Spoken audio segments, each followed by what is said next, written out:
Coming up, however, President Trump slapped some tariffs on China, and the markets are not happy about it. Oh, don't look at your stock portfolio today. Are we headed toward a trade war? And what does that mean for your wallet? Christian Whiton joins me next.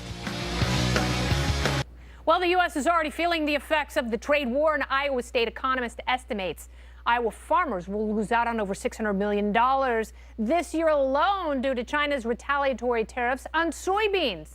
So is the trade war really the right way to go?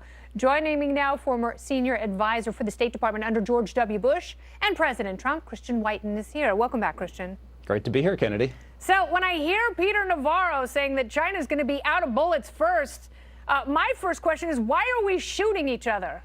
Well, China's the one who is, frankly, screwing us. They're the ones who are stealing technology which over the years is worth trillions of dollars. And also, they have much higher tariffs on us. You know, you have the free trade glee club over at Cato running around saying free trade, free trade. We don't have free trade we don't have free trade with China any more than we do with Canada or the EU. If you want to import a car to the United States, you have to pay a 2.5% tariff. You want to do that to China, 25%. Yeah. And Peter is absolutely right about the statistics. China exports, or rather, we export $130 billion of goods to China. That's less than 1% of our GDP. Money, Christian. I like money. And right now, the markets have the yips, and that's not going to end anytime soon. It's going to cost a lot more money for stuff if we are in a trade war. That is, that's not hyperbole. That is basic economics. So what do you do when you have us slapping $200 billion worth of goods, new tariffs on all of that? China does the same. Prices increase. People no longer feel the effects of the tax cut. Not only are you hurting the very middle and lower income voters who put the president in office, you are assuring that the Democrats have an entree to take over the House and Senate. But that just isn't so. We could go to zero on our exports to China, 130 billion down to zero. It's less than 1% of our economy. China, on the other hand, exports 500 billion to us. Okay, that's 4% of their economy. Christian, again, I know the numbers just don't add up. I know you're a smart person because I can look at your hair and I can tell that that's a smart person's haircut. When was the last time we had a trade surplus? Who was the president?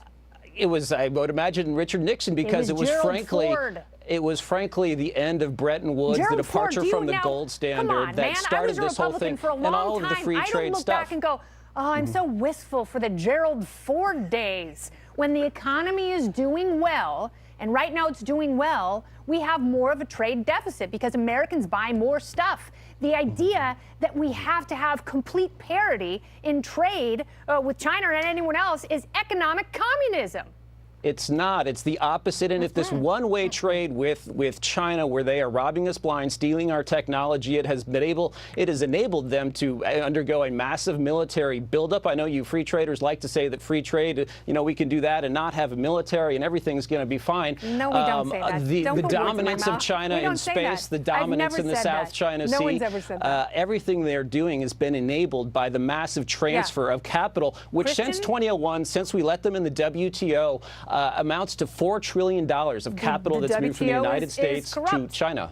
All right, it is. Thank you very much. I'm glad we found something we can agree on. But this does not make for good common sense policy. Because although there are some wonderful ideas, and I know a lot of people feel like they are protecting our freedom, you are compromising it. Individuals and businesses should be the ones who make these decisions. They can't, because if their competitors are going to do business with China, they can't.